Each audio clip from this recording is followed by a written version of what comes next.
And welcome back to Voicecraft. This is a Voicecraft Network production featuring an Elder Circle session, welcoming the general thinker, widely cultured spiritual practitioner, other half to layman Pascal on the Integral Stage YouTube channel, and highly regarded teacherly authority on integral theory and its history, Bruce Alderman. Joining Bruce are members of the Voicecraft Network, Tom Lyons, Journey Manu, Josh Field, Daniel Garner of O.G.Rose, Zachary Fishman, and myself, Tim Adeline.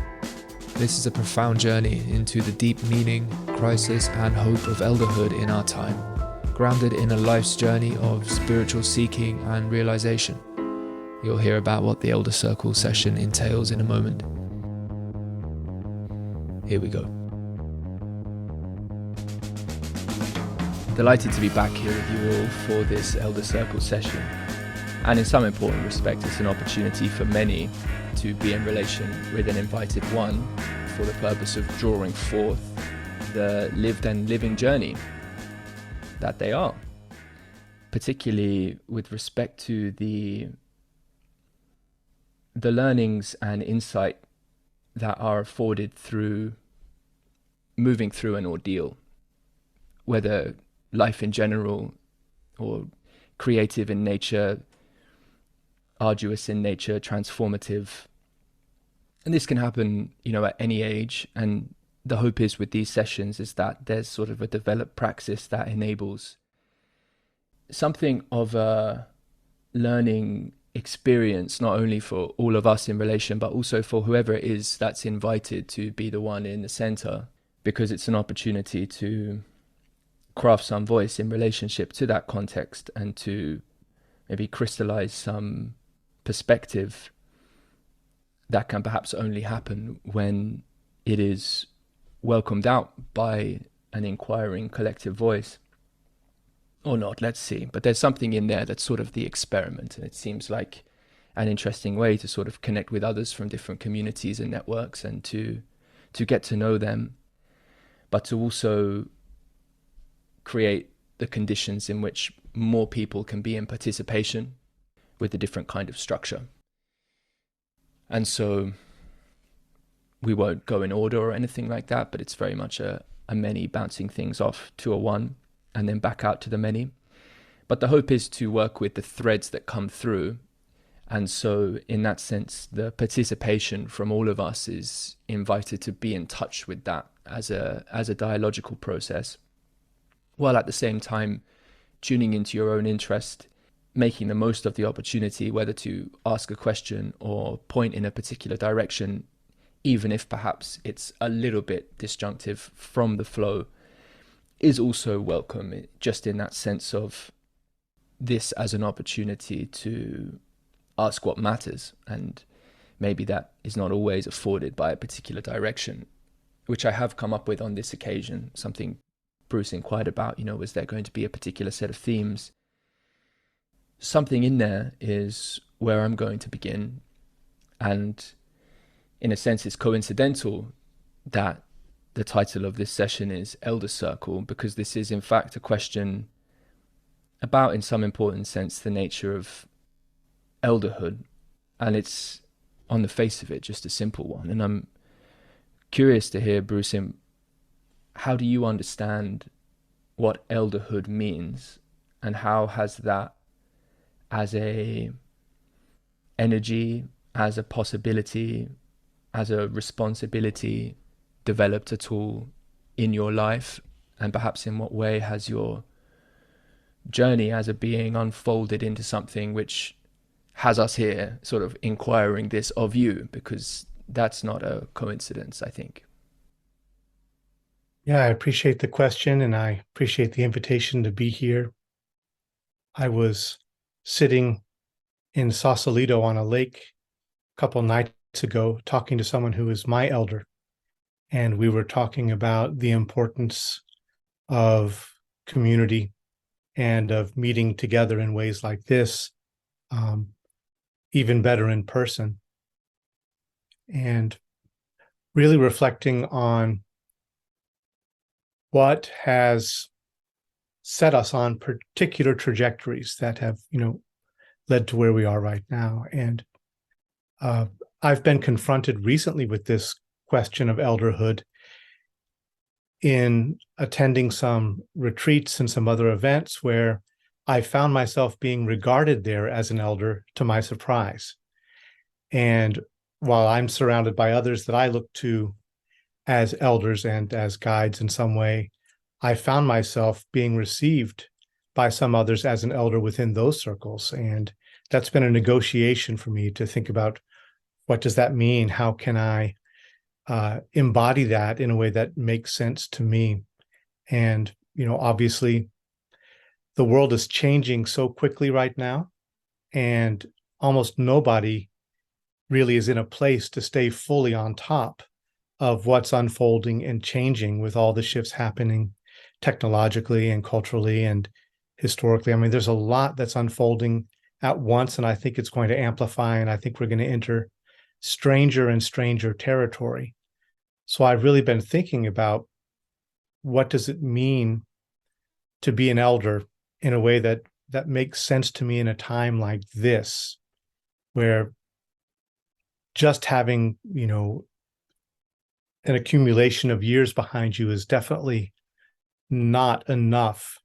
And in fact, because of the rapid change and the tendency to get disconnected as we get older from some of the leading edge things that are unfolding, there's the possibility for the elder, and we experience it so often in this, industrialized Western culture, that the elders are typically indulged but out of touch. We don't really know where to look to find very many wisdom holders. It's harder to find. So one of the things that makes sense to me really is, and something that I would aspire to, as I do cross into the 60s in a few years and beyond. For me, what it means to be an elder would be, it doesn't come with the territory of age. To me, it would involve, in part, a quality of inhabiting time, a quality of enfolding and inhabiting space and ways of knowing, to be a field in which time ripens and grows transparent to itself, to the degree that you can hold and embody and allow for that. That there's something, I think, in the growing detachment from typical expected roles and obligations that elders have. They can afford to enter a different kind of space and a way of being that I believe can more easily and readily slip outside of expectation and become an occasion for, yes, time in its richness and fullness to flower in some way. And one of the ways that I'm thinking about that is almost in reaction to something that I've found as a tendency in myself, which is, in some circles that I've been in recently, I've found myself in the role of saying something like, well, this is really interesting what you're talking about, but don't you know, a lot of people were working on this 10 and 15 and 20 and 30 years ago. And there's a sense of being both out of step with what's happening now, but also frustrated that what's happening now is out of step with what's been unfolding in a rich way, and out of sight of people who might be thinking that they're on top of the next new thing. And I don't think that's a really skillful role to play, at least the way that I felt myself repeating that in certain contexts. Don't you know that this has already been worked on the last couple of decades? That doesn't make sense to me, really, because whatever's emerging now is emerging out of the whole field.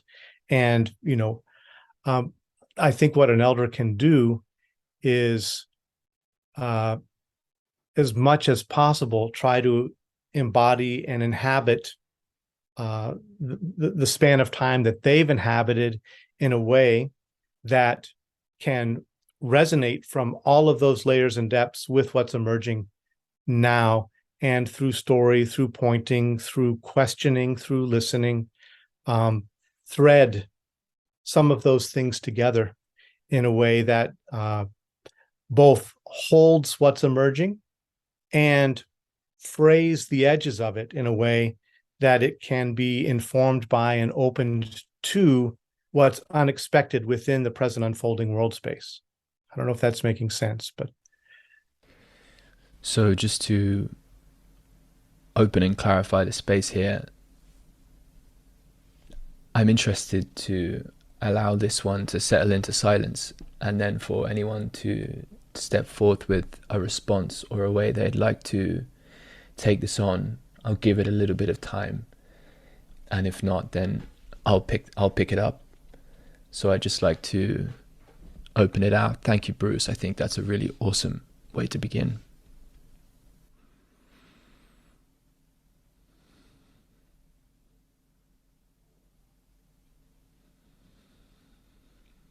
Well, one thing that comes through very much beckoning for me here is the notion of time. Can I ask you, Bruce, have there been experiences in your life, whether through practice, whether through some sort of peak, and that might range across tragedy through ecstasis, could be colored in a number of ways. Have there been experiences that you can recollect as shaping your experience of time? Some people think about, for instance, a kind of deep time. You might think of flow, might think of those durations of tremendous significance where perhaps one gleans a sense of connectedness and interdependency, which otherwise might elude perception. But perhaps in attending to that deep sense of the, whether we want to say infinite or eternal poetically, the sort of sense in which you can look at someone and sometimes see an image of them as a young person and an old person, and you can perhaps see yourself in them or see yourself in a reflection resonating back to you the many different forked paths your life could take, or perhaps one day will. And so all of a sudden you stand there before tremendous possibility and also the recognition of impermanence in a very deep sense, yet made living in such an interesting way, because whether here we are with others in nature or perhaps around a table, well, we've got to go step by step and find that next word, and it all seems to be happening in some sort of linear progression. I'm sort of just speaking to this to ask if you could share perhaps any experiences or perhaps learnings which have shaped any change in your relationship to time that incorporate this phenomenological component, if that's at all relevant. It is. Yeah, I think there have been, multiple moments of what I might call a nuclear time, a time that enfolds past and future into a fullness, into a kind of effulgent presence. I've told before on in some conversations, when I was young in high school, There were a series of deaths and tragedies that took place. Very many people who were close to me died within a span of a year. And I had a lot of difficulty in my home, too, with my mother's remarriage. It was a bad remarriage and a dangerous person. So there was a great deal of disruption in my life at that time. A lot of what I had held on to as my character and what I trusted about the stability of the world had frayed and fallen apart. And I was really deeply challenged by that and embittered. I was filled with a lot of anger, and I was really closed up in the face of what felt like a constant string of assaults from the universe, right? And a friend's mother noticed what had happened to me, seen the change in my character, called me out one evening to sit with her by a lake in the rain and just describe what was happening. And I don't know what moved her, but she offered to send me on a retreat to another state to just get out of the toxic atmosphere of that whole situation.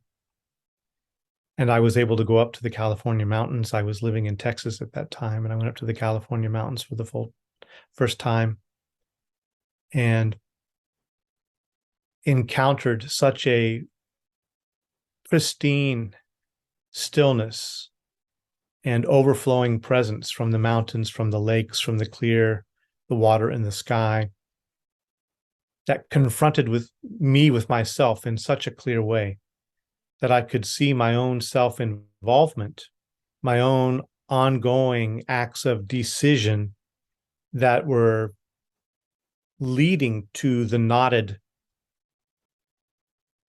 way of being I had come to inhabit at that point, a very defensive, ready to fight anything, very hurt by the world and ready to give up. But I could also see that deep clenching was, at the time, I saw it as like a hangnail that's growing in and harming itself, that I could feel myself looping in and wounding myself by the posture I was taking in the face of what the universe had given me. And I just saw that my decision at that point was, do I want to keep growing in that way? Or do I want to somehow make myself able to receive the fullness of the presence that is here and that is confronting me? And that became a decisional moment for me that folded in. There was a sense of archetypal participation in time. There were different events that happened to me that seemed to mirror archetypal stories, different kinds of wounds I received, and different things that happened that made me feel plugged into a huge human history, not just my biography. I could feel myself participating in a big story. And it wasn't for me, it wasn't held, or I wasn't experiencing it in a narcissistic way, like, oh, I'm so special, I'm part of this. It was more like awe, like, wow, there's something really moving here, and I'm blown away by it. And so in that moment, there was an encounter with a way of responding narrowly, event to event to event, that led me to an enclosure and a self-enclosure and a self-wounding, and an encounter with a different mode of time that folded in the multiplicity of becomings of everything all around me that was in such coherence. It was liberating to be in the face of it. And so that experience of that full time of the earth was one that really pierced my heart, and it hit me with a clear kind of vision. I remember going back to Texas after the trip and being able to look in the mirror and see that there was no light in my eyes, that they were completely shut. And it became a practice to watch and gaze into my own eyes until I could begin to see some flicker of soul again. And that started me on a long journey of contemplative practice and seeking through many different paths and travels around the world. But that's where it started. And there were later experiences along the way, visionary experiences, confrontations with death, other kinds of things that happened that, again, I think confronted me with a sense of time that things were moving and coordinating in a way that was well beyond any of the the single or double loop modes of awareness that typically constituted my ego's way of making its way in the world, right? That there was something else and something fuller. And so, in my description of an elder being a place where time can ripen, of course, I don't mean in any way to claim that only happens for older people. I think it starts to happen at any point in our lives. But I think an elder can serve society if they recognize that movement and in the affordances that society gives you in that phase of your life, that latter ashrama, you can begin to more consciously embody and enact that for others and for community, to the degree that you're able. Thank you. It's a beautiful response. Thank you for that, Bruce. That was very poetic. I was really feeling the pregnancy of the presence that you were pointing to, and perhaps also the way that rightness is coming equally from the present, but also the ability to reach back through the tendrils into the past and project into the future and sort of draw on the potentiality found there. And it really struck me what you were saying about this sort of seeing past each other between sort of older people who may have experienced efforts in these spaces before versus sort of maybe younger people or people who are sort of reinventing things as if they are new innovations. And I'm wondering for you, what things would you like to see brought forward from the past efforts into these efforts on the edge? Like what kinds of qualities? And could I add in here, if Bruce, you could also respond to the arena, or what is it for someone who might be listening into this without perhaps as much background knowledge of these things you'd like to see potentially, brought forward? Broadly, what are we speaking about here? What do you find yourself to be involved in, that is the context in which this question is asked? Yeah, good questions, both of you. Thank you.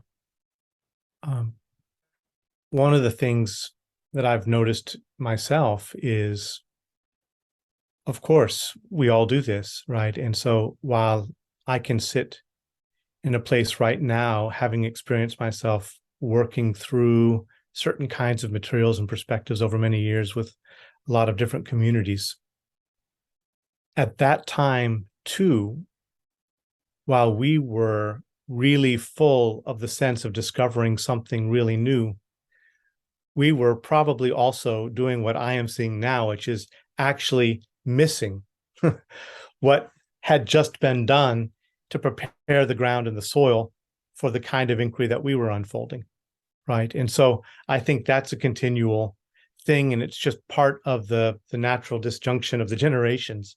And I think that's part of there's maybe something timeless about that, and that part of the task of every generation is to work with those disjunctions in as wise and flexible ways as possible. But for instance, in what is emerging in metamodern circles or certain new emergent spiritual movements or different political or regenerative types of movements, there's a lot of wonderful stuff going on right now. And one, it's indebted to a lot of work that was done through other thinkers under other names, like for me, I've been involved in Integral. So I've noticed how much metamodernism is doing that actually is, deeply resonant with, drawing from, and, not always acknowledging the work that Integral had done. But Integral itself was not a new creation. It was just a particular weaving of a lot of things that had come before. And I see someone like John Vervaeke so regularly and consistently looking at any kind of new development that's unfolding in the areas of reflection on AI and consciousness, or in metamodernism, or in integral things. He very reliably will point that back to Neoplatonism, right? And others, somebody like Benita Roy might say, well, yes, all of that can be found in Neoplatonism, but why are you overlooking what actually was so beautifully flowering in the pre-Socratics, or or in the Bund tradition, or we can look in many different directions. And so that's one of my thoughts around the importance of the transparency to time and to use elderhood in a good way, is as Jung did. He engaged in that deep archaeological process to find the deep resonant roots of the forms of meaning making that emerge for contemporary people that span history, and that there is a newness and that there's an ancientness to a lot of the different movements. An inspiration for me in some of my thinking and writing is Peter Sloterdijk. And Peter Sloterdijk has some very interesting projects that different trajectories he's followed with You Must Change Your Life, or his Spheres trilogy, or other things. But one of the moves that he's made, for instance, is in really thinking the depth of psychotherapy, thinking, what is some of the cutting edge perspectives emerging in contemporary intersubjective psychology or Lacanian thought or other things. He's looking back to deep theological roots, and he's not looking to theology to resurrect any kind of old religious belief system, but to see in those theological wrestlings 1,000 years ago or more, deep encounters with structures of self and other, modes of consciousness, modes of perception, modes of being together, that people were already enacting and working through in a different context. And, for instance, something like the Trinitarian perichoresis, and understanding how the persons of the Godhead interrelate with each other, in what's unfolding now in contemporary psychoanalysis. We can see that some of our self-sense, and the sense of the co-generation of self and other, and the co-participation of self and other in emergent process, has deep roots in ancient theological thought. And of course, it doesn't only trace back to the West; it can trace back to the East and into indigenous cultures. So again, there's that exercise of time transparency, of really opening yourself to those movements as they've unfolded in different ways in different periods, and allowing yourself to, I think,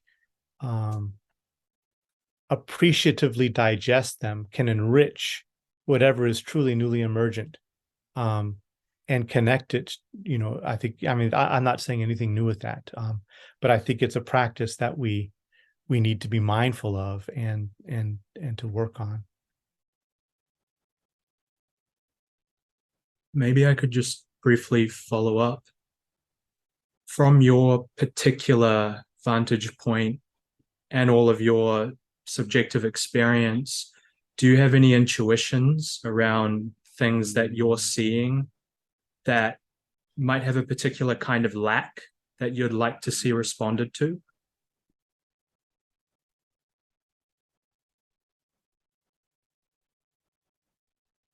And again, I'm hesitating around that because I'm mindful of what might be a lack in actuality versus what might appear to be a lack just because it's not acknowledging or enfolding some of my favorite examples of that. And so I think it's always good to be humble around that question. But for instance, there's a lot of work going on in dialogue these days and in dialogical circles, which I think is really valuable and important. And it's one of the things I really value voicecraft for as an ongoing experiment, and really working deeply in this field of the intersubjective and the sensitivity to the between, where meaning unfolds, right? So I really appreciate that. But for me, in some of the circles that I encounter, especially around dialogical process in various communities, I think there is, for instance, so much richness in what David Bohm initiated, and actually what that has unfolded over decades since he started to do that within narrow communities of practice, but that don't seem to have reverberated out. And so I feel something missing sometimes. There's such a real deep embodied sensitivity. I can get into some of the particulars of that later if you'd like, but that I really appreciate, and that I wish was more widely known and accessed and worked with. And similarly, someone like Raimon Panikar, he's a little bit of a difficult and dense read, but what he's done in the field of intercultural and interfaith and intergenerational encounter and mediation across topological spaces of meaning and self-world constellations, it's so deep and rich, and in my views of what I encounter in the field, the resources that are there in those communities of practice are really things that I would love to see flowering more within integral and metamodern spaces, and they're not, right? So those are some examples. I don't know if you were looking for that kind of specificity or not. Yeah, that's really interesting. Thank you. I'd love to follow up on that at some point, but I'll leave the space open. Okay.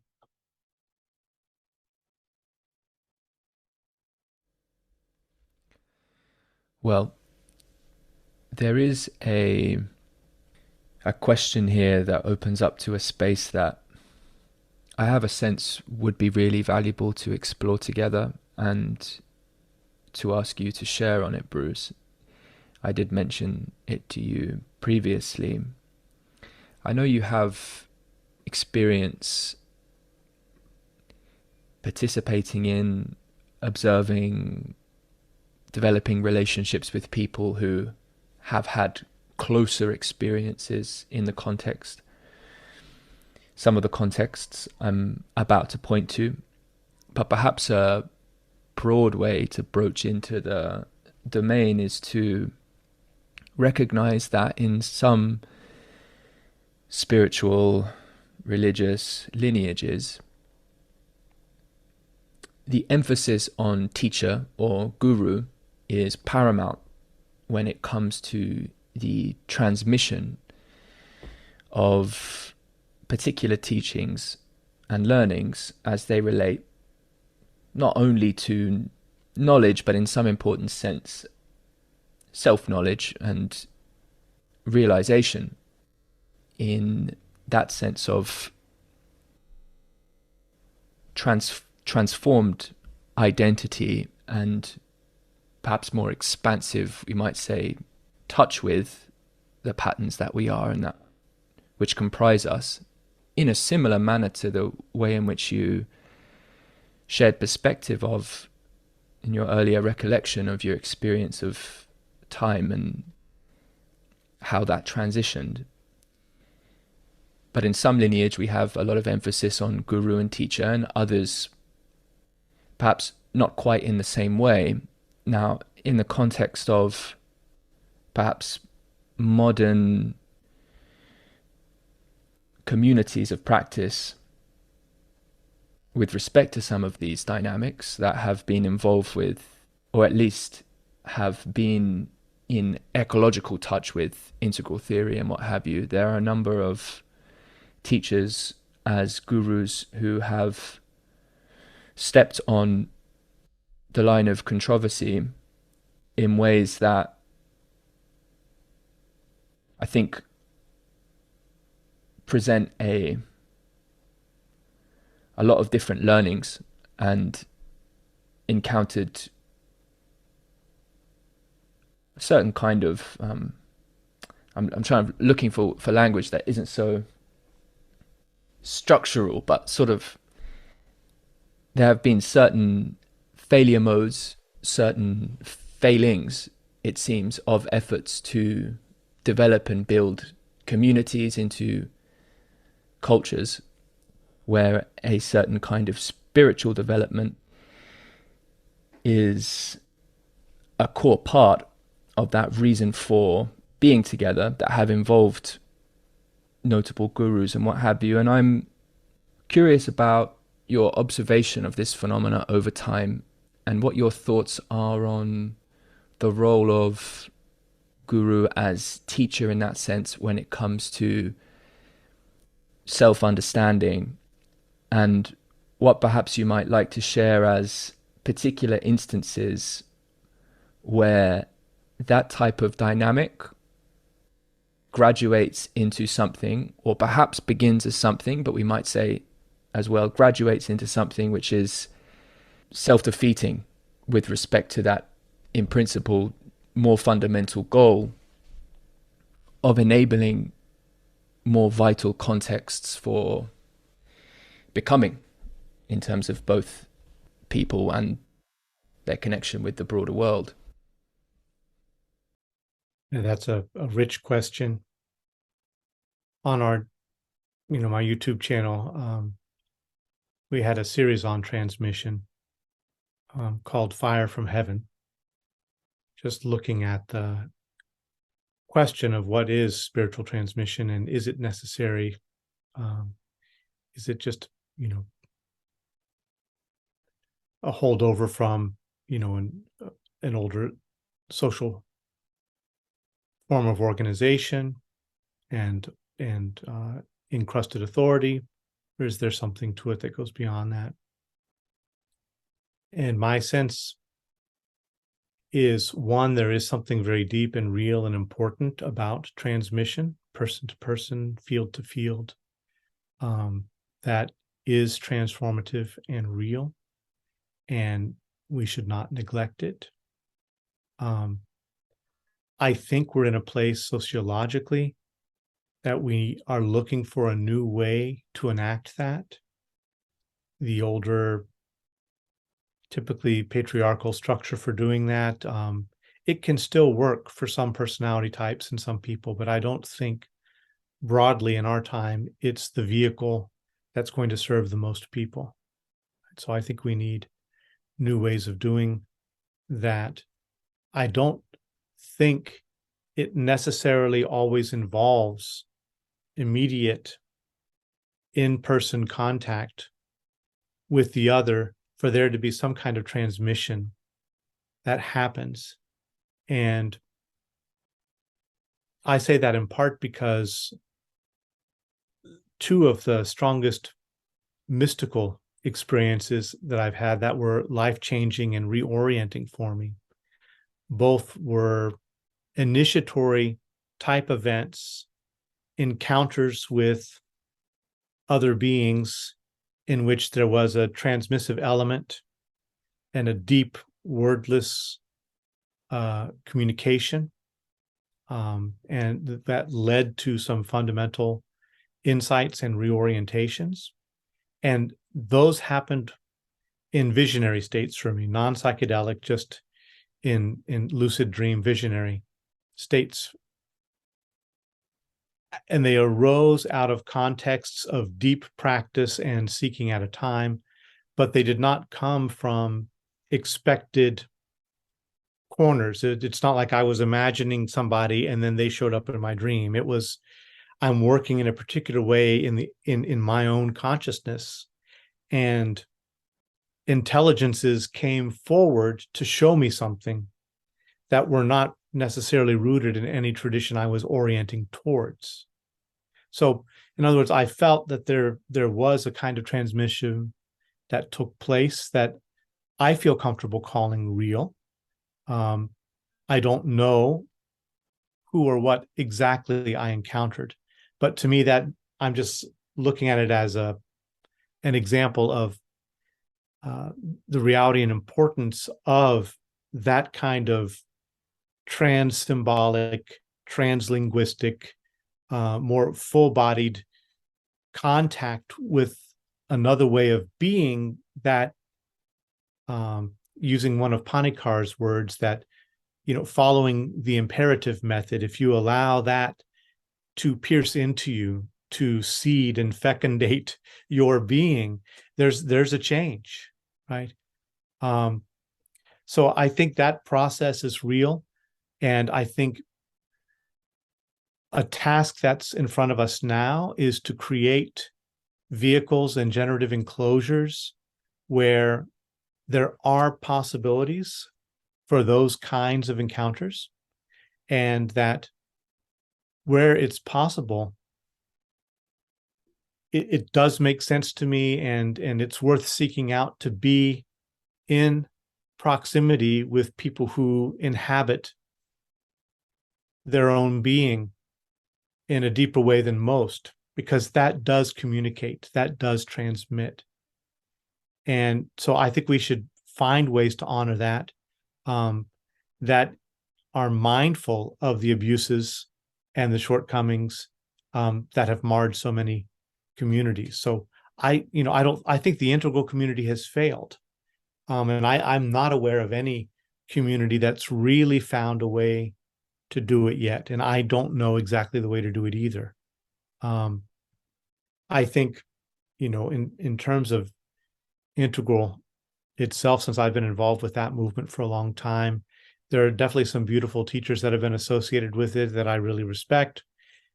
Some who have been controversial, and who I think, until they actually own in a fuller way, in a way that actually just shows some basic psychological intelligence and authenticity, own their own part in the harm that they've played for others, don't really, in my view, merit too much taking seriously right now, or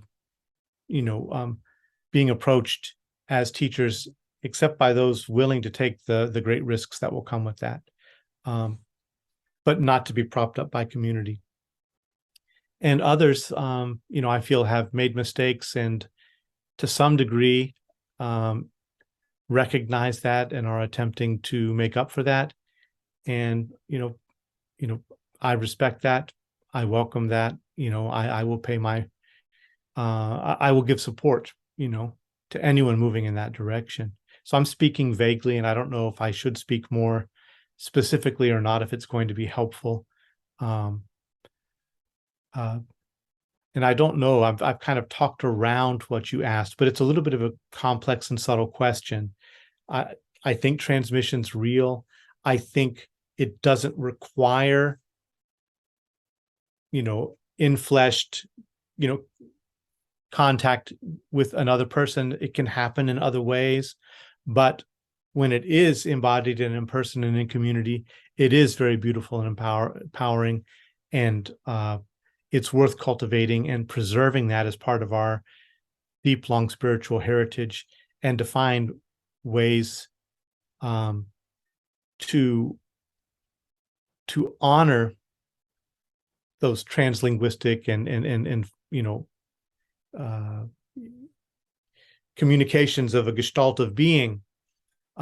We need to find ways that's part of our ways of growing each other up, and to create contexts and enclosures that those kind of things can happen in a way that makes sense in our time. Could I maybe ask, why do you think, you said you feel like the integral crowd failed? Why do you think that is? And like, in hindsight, is there anything that they could have done differently to be successful? It's a good question. We did have a discussion on my channel a year or two ago about what integral has not done well, and looking at some of the missteps along the way. I think in part, it's easy to just get deceived by the feeling of being the next thing. We've got something good going here. We're all excited. We're all feeding each other with our enthusiasm for everybody's gifts, and easy to lose sight of the potential for self-inflation that goes with all of that activity. And I think one of the things that even though integral theory wanted to create a transpath path in which it opened up dialogically with other groups and other practitioners, to me, it did not do that in the difficult, rooted, raw, existentially contactful way that I could see exemplified in the Society for Intermonastic Dialogue that exists, that's going on quietly and behind the scenes, or the work that Raimon Panikar helped to facilitate, or sometimes people with the Global Dialogue Institute have helped to facilitate, where you put people from radically different communities into a same living space together for a time, and really have to grow through that kind of encounter and meet each other in real ways across the topological boundaries and practice together. I think one of the things that Integral did is it looked for too many of its twins within so-called alternate communities, but they were really people, they were just integralists within a slightly different costume, and that didn't really involve a risky encounter with other.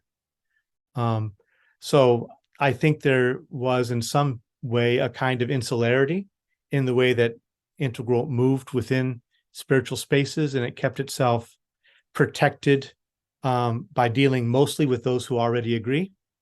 And so I think that's one reason why it didn't really take the roots that it needed to take.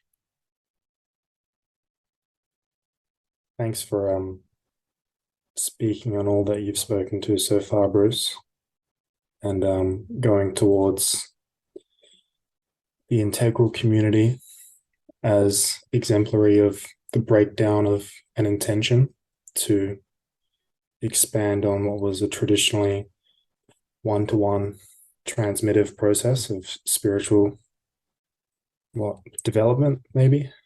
I want to go back to something about time and how integral theory sought to be a vehicle for bringing many more to a kind of timefulness, where if we're continuing on with this notion of elderhood as being across time or through time in some sort of like collapse of many times towards some simultaneous inhabitants. I'm getting really clunky with my words because I don't really know how to speak to it. But like I'm definitely hearing you in this conversation being like, okay, that's a thing for sure. Um, maybe I want to introduce, I guess, the opposite of elderhood in what the responsibilities of the youth might be to kind of be that which is always reviving the wisdom of the elders, and the way you're pointing out how that doesn't happen, and it's almost like a necessity for the youth to be in its own folly. But even still, like, and this is like a direct question, so like you can continue on with this like vagueness because obviously there is no direct answer, but like something about what's this responsibility that the youth has to allowing elderhood to actually be everything that we've spoken to about it so far. In Dzogchen tradition, there's the image of a elderly woman sitting in a chair, looking out the window at kids playing under trees with the dog running around. And that elderly woman looking out the window at the kids under the trees is the wisdom place for in Dzogchen, where she has in some part established a field in which it's safe for the kids and the animals to play in freedom, while they're also always at risk. But there's an establishment of a field there, and she can look at it in appreciation without needing to be directly involved in that. And I mean, there are just very simple things, of the youth having a responsibility to respect the holding space that has been provided for them, in which they can do that exploration and play. There are a few images on my mind that I'm not sure how well they'll weave together into this overall answer, but I'm going to try it, right? I've just got these images, one of vegetal kind of images. There's on the one hand, there's a seed where there's like the sprout that's pushing against the seed and looking to break the container and move out into new space and establish a new form of being. And so that's a vital thing. That's a very important thing to be happening. And then there's a phase where there's the rooting. There's an establishing of the place where you're going to grow, and there's a rooting and there's a flourishing in that space.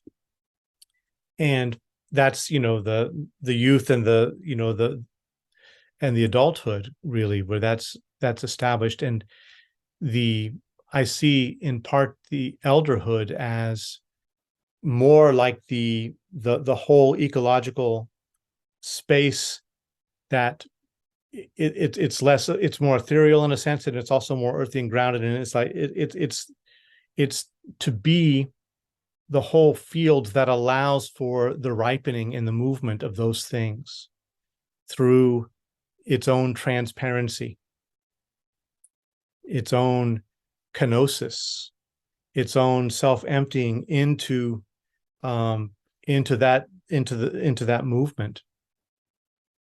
I'm seeing the elder not as something given, but as something that any person can grow into, as inhabiting what time-space knowledge calls eknosis, of being an agnostic. That's EK, not AG, agnostic or eknosis, which is a movement of inward outward knowing at once, that there is a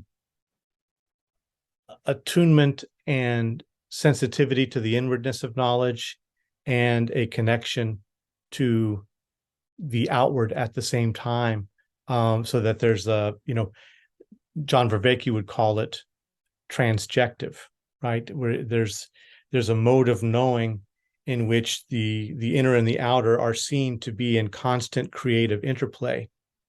And elderhood, in some sense, is, I feel, trying to enact a generative enclosure, a nurturing space that allows for that transjective interplay, that inner and outer knowing to move together optimally. It seems to me that an elder, if we can make place in our society for this role,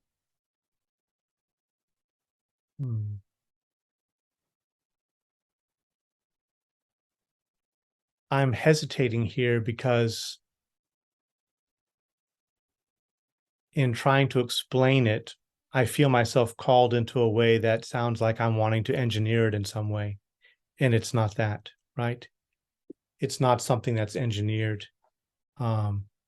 It's something that, in some ways, is already present. And there's, there are just ways that it can be done in a fuller and more, in fuller awareness, and or at least in fuller potential for flowering. Coming back to kind of what we were saying at the beginning, especially for everybody now, but especially for elders, there's not any way that they can be expected to keep up with the contents that the world is generating in terms of the world, in terms of the content. But there are qualities that can be embodied and enacted, that, I'm seeing this kind of dialogical role.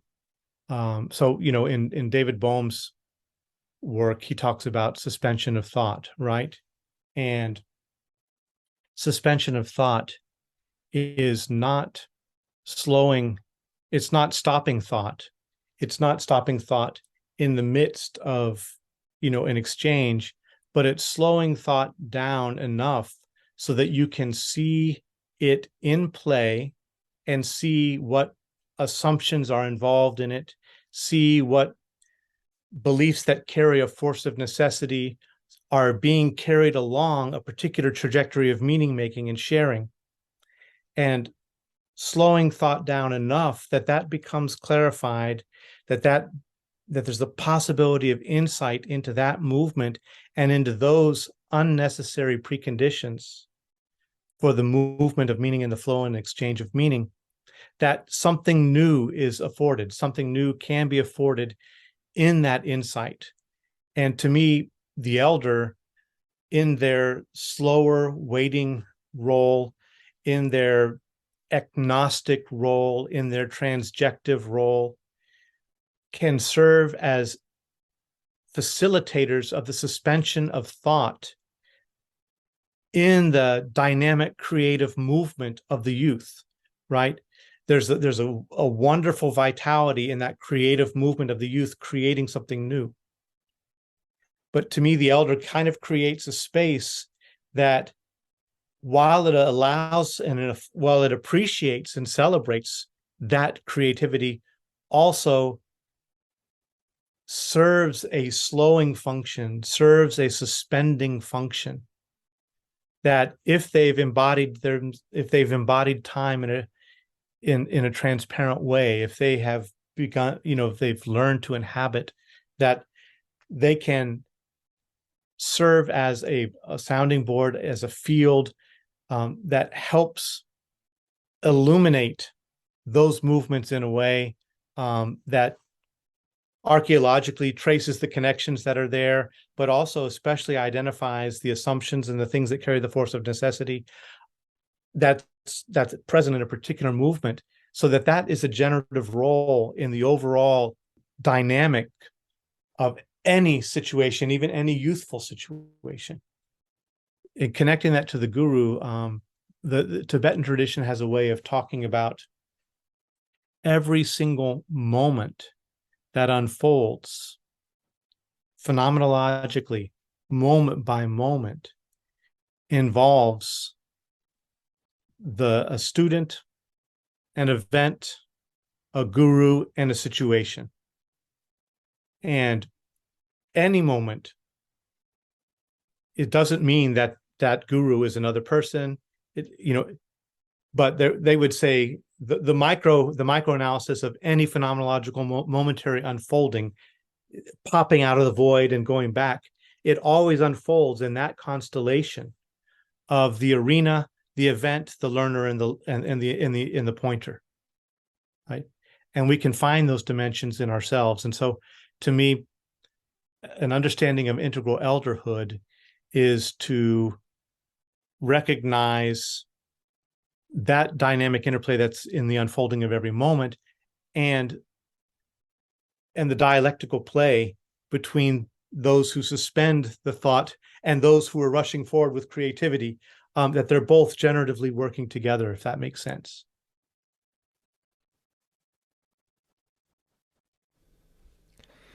Yes, it does. It does. I'm feeling quite a lot of enthusiasm to respond at length here, which I won't do. And we'll just have to say, I suppose to ask for some trust that what you've shared is heard, and in some sense I'm integrating. I feel we're integrating it at different levels here in the context that we can be a part of. Partly I say that because these dynamics that you've articulated, in one sense, a creative enthusiasm as something seeking to go beyond, use forward, but some movement out, and then a reflective awareness, a slowing down that seeks to recognize perhaps what is, and then perhaps what is not, to use a metaphor here, in perhaps a kind of effective biodynamic alignment. There might be a lot of fat or inefficiency or unhelpful movement in the pursuit of some direction with an orientation that is good, but perhaps there's a lot of wasted energy in some sense, or perhaps counterproductive energy in that particular movement. And these dynamics with respect to what it is to participate in conversation, I certainly hope that, and have found in many contexts I've been a part of, that we can attune to this dialogical process as a sort of quality of the field of participation itself, because of course it's not often, and perhaps very rare in fact, that you might have costumed in a particular role, made explicit, some elder playing that position. And in general, my approach to these dynamics has been to, in some sense, push a little here, modulate a little bit there, to support these dynamical processes to become present, embodied non-specifically, but of course needing to be realized by particular persons. Nevertheless, I think there is something also very interesting about explicit roles as well. It's just that in the context of people coming together and communities coming into formation, particularly in a context where as much as it might be really worthwhile, like deeply worthwhile to learn about and be aware of the many instances in the past of great teachers, great schools of thought, and communities that have done a lot of work, this itself is, with respect to the general population, a rarefied kind of knowledge, and yet the interest and orientation to gather and in some sense discover and realize often what is held already or not as a kind of embodied understanding of what can be pointed to, whether through Bohemian dialogue or whatever philosophical articulation. Well, it's not always possible, and yet there has to be a dignification of whoever is stepping into relationality or finding themselves in relationality with themselves to nevertheless be and to participate and to become and all of that. And so there is a sense in which I guess I'm partly reflecting that I'm hearing a lot of really, articulate pointing to dynamics in interaction which are helpful for thinking individually and collectively, that we can understand beyond the context of particular elders and particular youths, and can in fact be with these energies. So I guess first of all, thank you for that. And there's so many things I'd love to double click on in there. And then there's this other part of me, and I'm not going to complete this thought, and we'll just leave it to see if anybody else wants to take it on, or we can go a different direction, which is there's something compensatory where I'm wanting to perhaps to speak towards where that which professes itself, or at least energetically presences itself as a sort of authority in a space that may or may not be confused with elderhood. What are some of these dynamics like? And perhaps with respect to cultural patterns more broadly, when I think, as I have done with a number of people before, recognize and make arguments as to the lack of intergenerational transmission and, in some important sense, support for that youthful orientation into a kind of developmental process that's seeking to live a life in which elderhood becomes possible. Because as you've said, and as we've said on Elder Circle a number of times, older does not equal elder.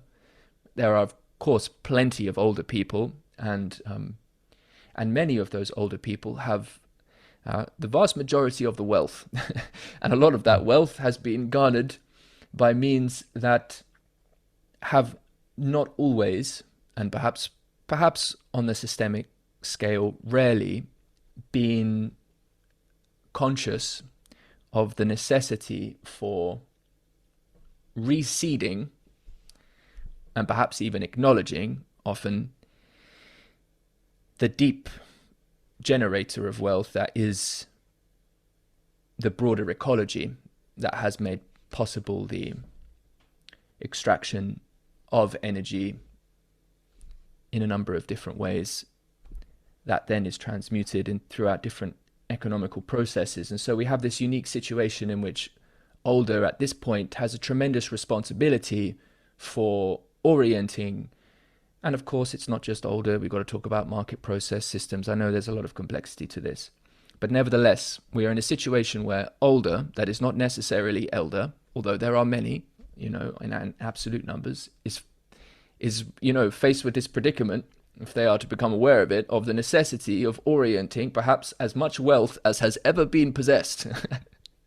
And so what is it about older that takes itself perhaps to be elder with respect to its authority in a space that mistakenly does so? What can we be aware of here?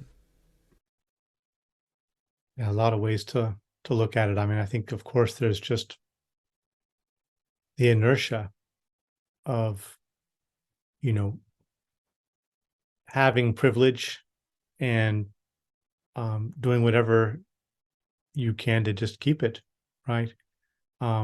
I mean, I think we can see it developmentally, that at some stages of our thinking and meaning making and self-organizing, it's more external. And so older and more equals power and authority. And we follow that. And obviously that's not what we're talking about here in terms of the subtle dimensions of elderhood, but it's, I think about, I mean, I don't know if it's veering off too much, but I'm watching, maybe it's too much of a right angle turn here, but I'm watching what's unfolding in my wife's country of Nepal, or what's unfolded in Ladakh and other places, where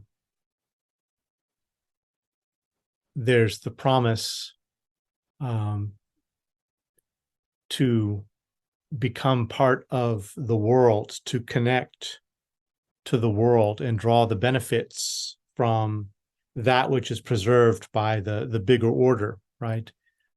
And to plug into that to some degree, there's an invitation to be validated by that plugging in, and to be given new opportunity and new affordances through that plugging in, with the idea that this country is going to grow along its own path, but you can just take advantage of these connections and the things that will come with that.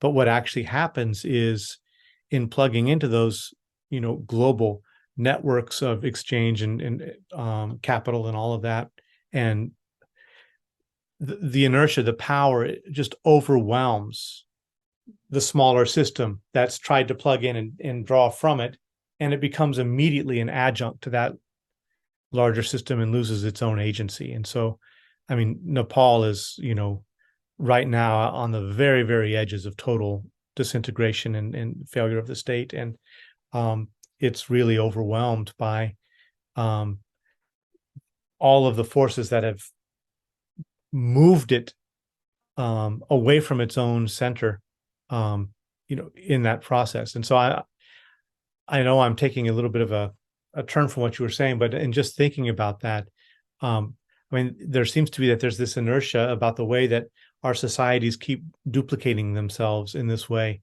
There are those who hold the power in certain things, and if you want access to that, plug into this, do these things to have that. And the youth usually will think of, I mean, it's the whole thing about what happened with the 60s, and plug into these things to get the advantages. And then once you plug into them, what you thought was your own agency and your own center that's going to just use those things gets completely absorbed into the broader dynamics and often overpowered, right? So it's really, it's a disconcerting story. Yeah. And to watch that and to think about, what do we, something like, I'm thinking like Bio Akalamafe, where he's talking about the need to become lost, and the need to kind of like wander away from participation rather than try to working within the system, kind of wander away from involvement in that system in some way in order to enact a new possibility. Because otherwise it does seem like youthful aspiration and new visions of a new generative way of being just end up getting absorbed into the big machine again and again. Could you perhaps speak more specifically to when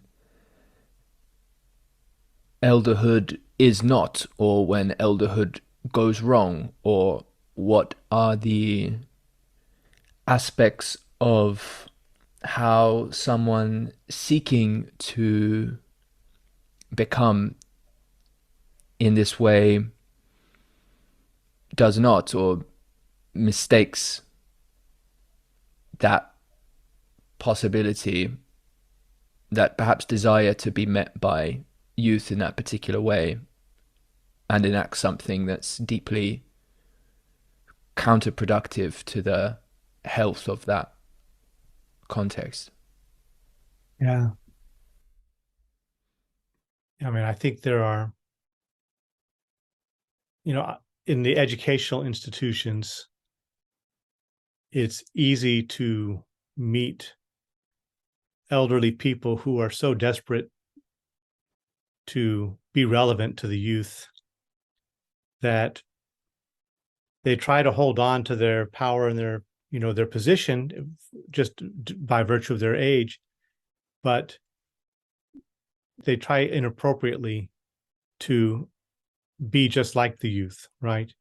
And I mean, that's a whole trope in Disney movies and stuff. You see the teacher trying to use that, say, oh, no cap, or whatever, and all the kids are rolling their eyes at the teacher trying to talk in that way. So in that way, there's just the insecurity of actually knowing the value of what the elder actually brings. And so there's a holding on to the surface of the cultural and the social affordances of age and position, but there's no recognition of, I think, the dynamics that we were talking about, that the functional dynamics of elderhood. That, I mean, one thing I would like to say, thinking about that Tibetan metaphor about how every moment contains all those elements, and I would say, those dynamics that we were associating with elderhood earlier on are really fractally enfolded in every individual and every communication encounter. Those are dynamics and aspects of the overall movement of thought and meaning making and sharing that are happening in unconscious or semi-conscious or sometimes fully conscious ways. But it seems to me that there's like in our growing, there's a kind of rolling or a turning of the kaleidoscopic sphere of every individual, where different aspects of that overall constellation are highlighted at different times and come forward to play, fuller roles at a particular time and in a particular context. So the elder, while that the elder function is present in all of our communicative encounters, you could say, externally, that role can be held more fully by certain individuals in different contexts. And elderhood is one. It's not the only one. There can be other roles within an organization where somebody's doing that role also. So I'm seeing it as a kind of fractal embedment and replication, a holographic reduplication across scales. I think that's the same thing in terms of intercultural, intergenerational encounter. In my integral grammatology, I like to talk about, prepositional philosophy. Prepositional orientation is really deeply focused on the relational. And one of the prepositional constellations I use a lot is within, where it's with and slash and then in. And it's the state of being both together in this way and within one another at the same time, right? So that there's we are, I think it's like Bhaskar's sense, each of us the concrete universal, where we're the individual and we unfold the whole, each in our own ways. And so I really feel that elderhood, and maybe it's a subtle and it's a difficult thing, the prepositional role in meaning making in a sentence. The preposition connects the elements, but it's often invisible, or it often recedes to the background in playing that role. It's like light that presents the objects but absents itself in the presenting of the objects, right? So the prepositions are affording and opening up vector spaces for different kinds of unfoldings and encounters and things to happen, but they're in a sense withdrawing into the background in the very act of doing that. And so for me, that's one reason why I relate it to kind of the elder role, where there's both the deeply relational, connecting, pre-positioning work it's kind of an underground work that's being done, that's a space making and a space holding and a space cultivating role that by its very nature is not meant to be in the very center calling all the attention. It's what affords, it's what gives the gift of light to the nouns and the verbs that are doing stuff at any given time in a moment, right? And I think the elders gone wild, elders gone bad, are the prepositions who've lost their place. They want to be the center of the sentence, and in a way that doesn't work anymore. And it breaks down meaning and it breaks down the social relations because they don't understand the dynamics of the role that they're actually playing. Don't know if that held together. I tried. Yes, absolutely. And I see you there, Mr. Daniel, and pass it to you in just one moment, because it's looking like time that we begin to wrap this up. So for the next sort of 10 to 15 minutes or so, let's be conscious of that and the threads we can be with. And I'm faced with the very conundrum right now, given your articulation of this, Bruce, and in some sense the prepositional role that I should be playing here. And it's so interesting because there's part of me that wants to just pull on the thread a little bit of the notion of death, which is very much implicated in what you're speaking to without using that word. And of course is entirely that which the older are more likely to face. And certainly, surely, a cultivated relationship with that as a horizon of life is something which makes possible elderhood. And yet I'm facing this situation where, do I presence this in a context where we should be closing, when it in some sense is the grand note of closure itself? And here I am with that. And so I just want to hit that note, but then I would like to pass it over, and we'll see if there's any time for that to be woven in. If not, then there it is. And I look forward to further conversations in many ways. And apart from just finally closing things up in about 10-12 minutes time, I'll just say thank you.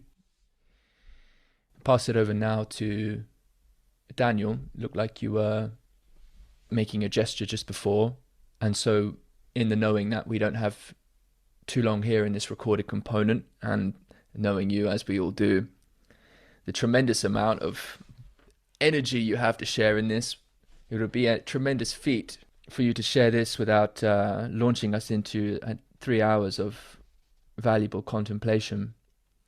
But perhaps could you share some of what you're reflecting with right now? That would be beautiful. Well, that's very kind of you. And Bruce Alderman, that was magnificent, and I appreciate it very much. So I'm quite taken by this distinction between what I will say inhabiting and plugging in. And you are bringing to the attention this notion of the eldership as inhabiting. And I will also note that I am strongly of the opinion that if there is not a reclaiming of eldership, then the demographic crisis will continue to split. There will be more and more generationalism. And we see the consequences of this, say, in Japan, where you have so many older people dying every single day in their apartment and nobody knows about it. And then you have younger people that are lost either in, there's all the nihilism, the endless busyness, et cetera, so forth. I'm taken also by that language of inhabiting because it seems to have something to do with this principle of leisure we see Joseph Piper talking about, that is the basis of culture, and that without it, we're basically doomed. Because the leisure for Mr. Piper is the place where the human becomes fully human, because it is the space not of idleness, but of the festivalness. Now, for the point, I've been quite obsessed lately with understanding what Plato in the Republic means by music. And he's very interesting because he seems to suggest that all education must start with music and gymnastics. I spoke with Tom about this. Music, I do not think, means merely merely musical notes, but a sense of the whole, a sense of the entirety. Music becomes logic, mathematics, and also music. And music is interesting because when you play a note, you can kind of hear if it works, or if it doesn't, you have this weird sense of a whole. And what I'm taking is when you talk about inhabiting, then that seems to be an inhabiting in the music, if you will, or the leisure. There's all these, the Sabbath, all these different languages, right? And what's so interesting to me is basically Plato warns that you can't even do education if you don't start with music, because if kids do not start with a sense of the whole, then they're going to, one, not even know why they're learning. They're just going to be all fragmented up, and then they're not going to be intrinsically motivated. So this is what I think is really interesting to me, and I really appreciate this talk because it kind of connects some things for me. Basically, today, we think education is about technical knowledge, about learning how to be good with your tools, learning about techniques. Well, then what can the elders teach us? Because they don't know how to use the laptop like the older person, the younger person does, right? They don't really know anything. And so as a result, why would I go to elder people? They're not going to teach me how to use AI. In fact, they're going to come to me because I'm younger to do AI. And then what ends up happening as a result is we associate being intelligent or knowing what matters with precisely younger in life, which then creates a sort of separation between the younger and older, because the older, the only type of knowledge there is in fact plugging in. And what do you plug into? The technology, the economic system. But what's so marvelous about what you're saying about inhabiting is something that you can do now, right? But if younger people do not start off with a sense that education is about inhabiting the music, well, then one, they're going to think learning is about plugging in, and then elders have nothing to learn. They have nothing to teach from elders. I was quite fortunate because when I was younger, I had two older gentlemen. I think the language you've brought here of inhabiting is very important because they basically taught me how to inhabit, whether it be my grandfather sitting on the porch, Mr. Dillard sitting in the diner. There was a kind of life is about this sort of inhabiting something, as opposed to gaining some sort of technical logic where you can plug in. And so then the elder people always, for me, had something to teach because, of course, they couldn't teach me how to say, use my laptop or whatever, but they could indeed teach me how to inhabit something. And I think by focusing on eldership and inhabiting, and then having education, I think Plato is correct. It must start with the sense of the music. Well, then you start breaking down this sort of knowledge divide between the younger and the older. And in fact, the younger can see that the older potentially has the inhabiting. And then also, I think with the economic question that Tim Adlin, and then I'll close because on the time point, is that older people too may struggle to give younger people money because they don't understand what they're doing, because they don't understand the technology. But if they understood that younger people were actually working to create places of inhabiting, oh, and wait, that's what we do too, there is then a shared intelligibility by which then economic money and lever might actually move, because now there's more of an understanding that we're all on the same page of trying to understand the music. I also think that might help with the spreading of dialogos, because if everyone, even the blue-collar worker, were to actually learn at the beginning that education is about music, I think it's very difficult to enter dialogos or integral spaces unless you have the shared context of appreciating the music, right? Like people who are willing to enter that space share the music. And then it seems kind of random which people share and who know of that music or not. But if that was the educational basis, that may actually, like what you start with, like Plato is saying, that might actually increase the likelihood of spreading the conditions of dialogos, or the willingness of people to enter into these things. So to me, the connection of the thinking of eldership in terms of this inhabiting of time, and then thinking of starting education with a sense of inhabiting, then starts breaking down the intelligibility divides between the younger and the older, helps the spreading of music, and perhaps also helps spread a zone of dialogos possibility. And so I think I'll just close. I do think there's this lovely line at the end of Dr. Philippe Nicholas's poetry collection, where he says that in the past we had to survive to live well. Today we must live well to survive. And I think that speaks to learning how to inhabit. And if we don't learn how to inhabit, if we don't have education that then says, well, the point of learning is that inhabiting, well, then we'll continue to have these demographic, economic, and splitting divides because we're not inhabiting any whole. So all we can possibly end up with is inhabiting fragments. So I appreciate your presentation today, Bruce Alderman. It's been wonderful. Yeah, thank you. I really appreciate that. And I resonate deeply with your calling forth of the notion of inhabiting out of what we've been discussing. That's very important to me. For me, a lovely way of looking at the Sabbath is carving out a temple in time. That is a way that we can move into a space of leisure. That again invites a new mode of participating with the whole. And so I really, as a former Krishnamurti school teacher, where leisure was a big part of the whole pedagogical understanding, there's no real learning, there's no real person-to-person encounter, there's no real inquiry without leisure, right? And so that you have to create a space that affords that kind of relaxing into being and into inhabiting the space.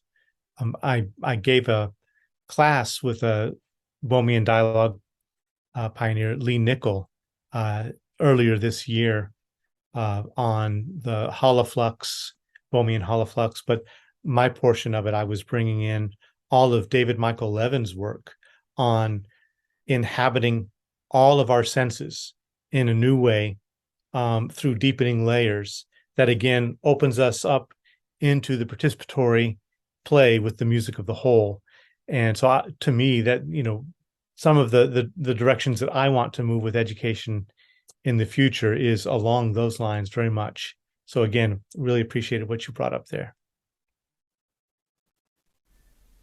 Thank you. So just to open the space now for everyone, if you would like, in turn, just to share some closing reflections. You don't have to, just as a way of bowing out of the space. Let's see about doing that. And then back over to Bruce one final time, and we'll bring it to a close today. I'll just end with a big thank you, Bruce, and not just for today, but for the integral stage and just how you show up as a being, because I think you exemplified everything you spoke about today. So thank you for being here with us. Appreciate that. Thank you.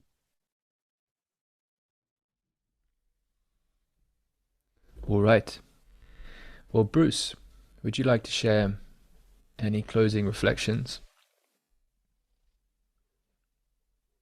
Just appreciated the opportunity to reflect on these things, to be held in this circle. I'll share this. I don't know how publicly widespread this is, but in most of my life, I've lived a rather monastic life of no drinking, smoking, anything like that. But after I crossed the line of 50, I started saying what the hell to a lot of different things. So one of them was in the past year, I decided to do some psilocybin journeys. And they've brought me through a number of different things. I value the mystical experiences I've had through contemplation, and those are beautiful and wonderful things. But what's happened with these journeys, I just wanted to highlight here a couple things because they relate to some of the very last things that we've been sharing. One is a very, very clear, as I'm beginning to look into elderhood, very, very clear confrontations with limitation, mortality, death. Those things come through very clearly in different messages. And so part of my work this year has been just digesting and processing that. And the juxtaposition of being both unbounded and very, very limited bound at the same time, connected and supported and utterly alone. I feel all of those things at once. And one of the things that really came through in the last session I did, which was only a few days ago, was the importance of community and of being held in brotherhood and sisterhood, in mutuality and of exchange and appreciation, and just participation and shared meaning in this way, that I have made very, very little space for that in my own life in recent years. There's been a kind of an emptiness around that. I've put out content into the world. I've not participated in intersubjective community space like this a lot.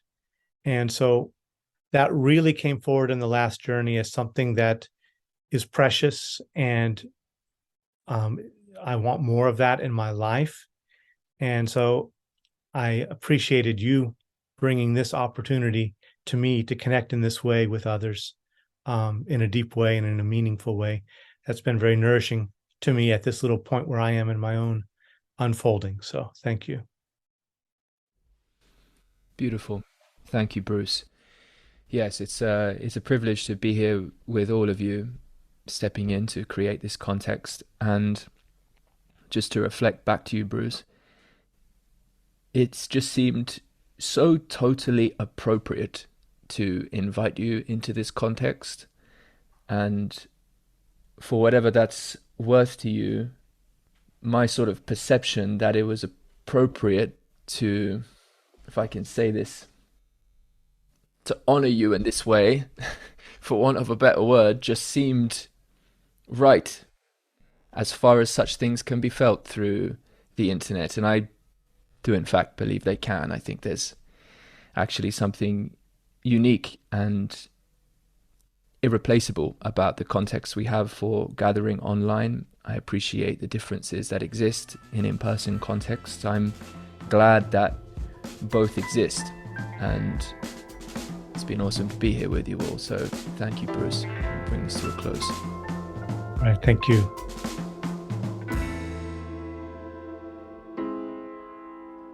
Thank you for listening. Voicecraft Conversations expand how the world is known. It's about connecting souls and building culture. If you'd like to learn more about the Voicecraft project, you can do so at voicecraft.io.